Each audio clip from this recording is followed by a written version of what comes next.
एक तरफ तो ये large amount of dilute urine produce कर रहे हैं, तो दूसरी जानिब ये क्या करते हैं बेटा, ये अपने सॉल्ट की मिकदार को अपने जिस्म में बैलेंस करने के लिए सॉल्टी फूड ईट करेंगे।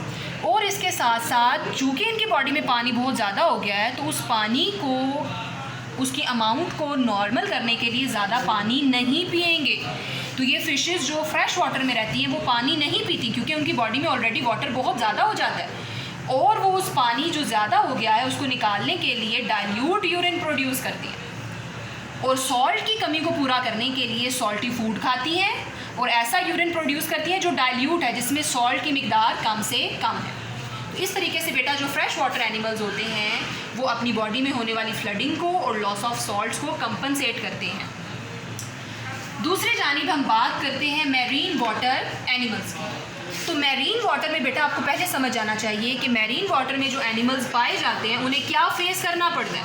उन्हें बेटा शॉर्टेज ऑफ वाटर फेस करना पड़ता है, और उसके साथ साथ उनकी बॉडी में एक्सेसिव सॉल्ट्स आने लगते हैं, क्योंकि इन्वायरमेंट में क्या है, वाटर की कमी है। तो जिस्म से पानी निकलकर इन्वायरमेंट में जाने लगता है, और इन्वायरमेंट में चूँकि सॉल्ट्स ज़्यादा हैं तो इन्वायरमेंट में से सॉल्ट्स बॉडी के अंदर आने लगते हैं। तो बेटा मैरीन वाटर में जो एनिमल्स पाए जाते हैं वो अब क्या करते हैं, मैरीन वाटर में जो एनिमल्स पाए जाते हैं उनमें कुछ जो इनवर्टिब्रेट्स हैं वो क्या बन जाते हैं, ऑस्मो कन्फॉर्मर्स। वो अपनी बॉडी को भी बिल्कुल वैसा बना लेते हैं जैसा कि उनका इन्वायरमेंट।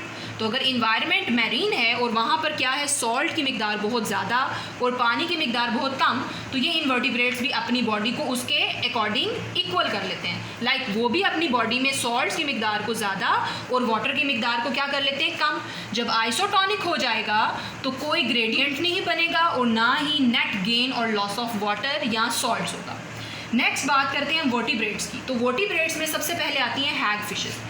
तो हैग फिशेस बेटा क्या है, ऑस्मो कन्फॉर्मर, बिल्कुल वैसे ही जैसे इनवर्टिब्रेट्स थी। ये भी अपने बॉडी की इंटरनल स्टेट को कैसा बना लेंगी, एनवायरनमेंट के बराबर।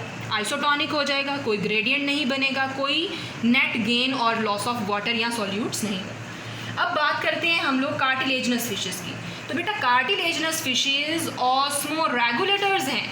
ये रेगुलेट करेंगी, किस तरीके से रेगुलेट करेंगी, ये अगर मैरीन वाटर में रह रही हैं तो वहाँ पर क्या है, वाटर कम है, सॉल्ट्स ज़्यादा हैं, तो खुद ब खुद क्या होने लगेगा, इनकी बॉडी में से वाटर रिमूव होने लगेगा और सॉल्ट्स अंदर जाने लगेंगे। तो ये क्या फेस करेंगे, ये शॉर्टेज ऑफ वाटर फेस करेंगे और सॉल्ट्स की एक्सेस हो जाएगी। अब उसके लिए इन्होंने क्या रेगुलेशंस की हुई हैं इस चीज़ से बचने के लिए।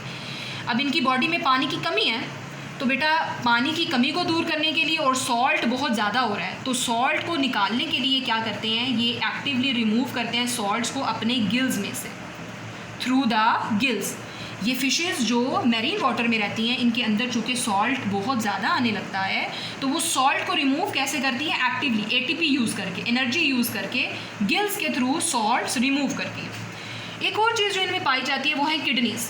ये ऐसी किडनीज़ इनके अंदर मौजूद होती हैं जो ऐसा यूरिन प्रोड्यूस करेंगी जो क्या होगा, बहुत ज़्यादा कंसनट्रेटेड और ज़्यादा से ज़्यादा सॉल्ट जो है इनकी बॉडी में रिटेन होगा। इसके अलावा इनके अंदर पाए जाते हैं रेक्टल ग्लैंड्स। रेक्टल ग्लैंड्स भी बेटा ऐसा ही काम करते हैं। रेक्टल ग्लैंड्स क्या करते हैं, ये इनकी बॉडी के अंदर सॉल्ट्स को स्टोर करते हैं, सॉल्ट्स को, रेक्टल ग्लैंड्स भी सॉल्ट्स को क्या करते हैं, रिमूव करते हैं। सॉरी, इनकी बॉडी में चूँकि बेटा सॉल्ट्स की ज़्यादती हो जाती है, एक्सेस हो जाती है, तो किडनीज़ के थ्रू और रेक्टल ग्लैंड के थ्रू ये क्या कर रही हैं, सॉल्ट्स को रिमूव कर रही हैं। लेकिन दूसरी जानिब एक और तरीकाकार भी इनके अंदर है। अगर ये अपने अंदर अपनी बॉडी के अंदर जो सॉल्ट्स हैं उनको भी बढ़ा लें, तो बाहर भी सॉल्ट्स ज़्यादा हैं तो अंदर भी सॉल्ट्स ज़्यादा हो जाएंगे। जब ये दोनों आइसोटोनिक हो जाएंगे सॉल्ट्स के हिसाब से, तो बेटा कोई नेट गेन और लॉस नहीं होगा। तो ये इस हिसाब से फिर क्या करती हैं, ये अपने अंदर बॉडी में प्रोड्यूस होने वाला जो यूरिया है उसको क्या करती है, रिटेन करती है, अपनी बॉडी के अंदर ही रखती है। जब वो यूरिया इनकी बॉडी के अंदर ही रहता है तो ऑटोमेटिकली इनके अंदर सॉल्ट का लेवल क्या बढ़ जाता है। जब ये बढ़ जाएगा तो बाहर भी सॉल्ट ज़्यादा, अंदर भी सॉल्ट ज़्यादा, तो कोई नेट गेन और लॉस नहीं होगा।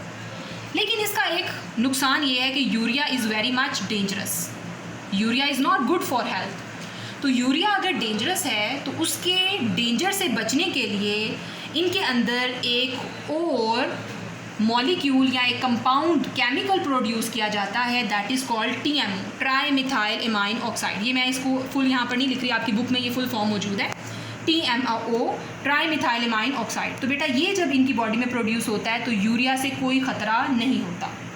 नेक्स्ट हम मूव करते हैं बेटा बोनी फिशेस की तरफ। तो जो बोनी फिशेस जब मैरीन वाटर में रह रही हैं, तो मैरीन वाटर क्या है, सॉल्टी, सॉल्ट बहुत ज़्यादा, वाटर बहुत कम।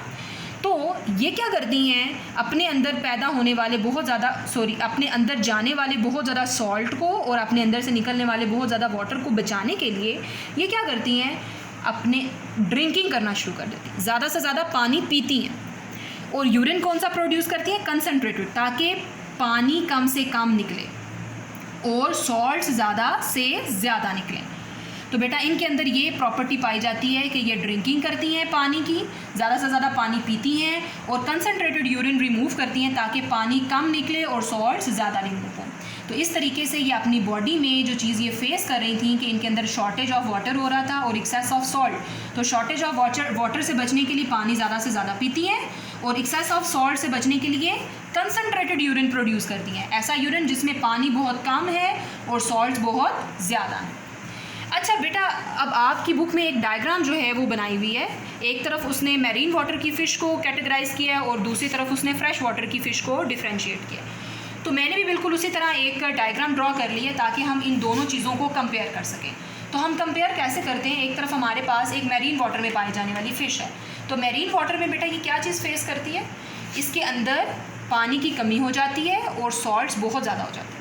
लेकिन फ्रेश वाटर में पाई जाने वाली जो फ़िश है उसके ऑपोजिट क्या फेस करती है, फ्लडिंग, वाटर बहुत ज़्यादा इसकी बॉडी में रश करने लगता है और इसकी बॉडी में से सॉल्ट्स रिमूव होने लगते हैं। तो उस चीज़ से बचने के लिए ये क्या करती है, शॉर्टेज ऑफ वाटर से बचने के लिए जो हमारे पास मैरीन फिशेज़ हैं, शॉर्टेज ऑफ वाटर से बचने के लिए वो क्या करती हैं, एक्सेसिव ड्रिंकिंग, पानी ज़्यादा से ज़्यादा पीती हैं और ऐसा यूरिन प्रोड्यूस करती हैं जो क्या होता है, कंसनट्रेटेड यूरिन प्रोड्यूस करती हैं ताकि पानी कम से कम निकले बॉडी में से।